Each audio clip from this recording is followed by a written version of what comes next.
Hi, everyone, the small engine mechanic here. Today we are going to talk about two-cycle fuel mixtures and how important it is to get the mixture correct. Today we are going to focus mainly on the 50-to-1 fuel mixture ratio. Out of these three samples, can you guess which one is correct? If you guess the one on the left, that is incorrect. If you guess the one on the right, that is also incorrect. The one in the center has the correct fuel to oil ratio. Each manufacturer has their own colors and dyes for their mixes. Even though the two on the right look very similar versus the one on the left, this is why it is so important to mix the correct ratio of fuel and oil. The sample on the right does not have any oil in it, and is straight gas. The sample in the middle is the correct ratio of fuel and oil. The one on the left has too much oil in the mixture. Now, when we compare the three samples in larger amounts, this is where you can see a major difference. The sample on the right is more clear. The sample in the middle has a tint of color to it, but not too dark. The sample on the left has too much oil. In larger quantities, it gets even darker.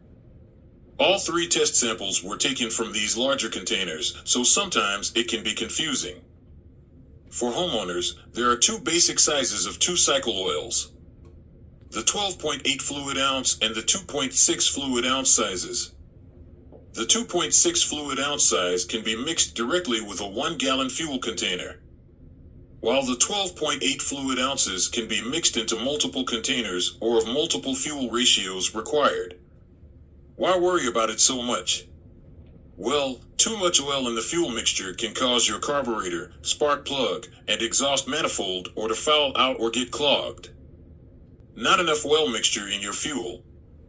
Well, you might as well just throw your entire two-cycle machine in the trash can, because having straight fuel or the fuel mixture too low will cause the engine to seize up. I more commonly use a 1-gallon gas can, and I put a tag on the can, reminding me what is in it, and when it was made. Because after 90 days, gasoline starts turning bad. So I hope this has been informative. If so, could you throw a thumbs up below the video? It seems to help the channel. So, if anyone has learned anything new, then that can only mean one thing. It looks like this is another one that's good to go.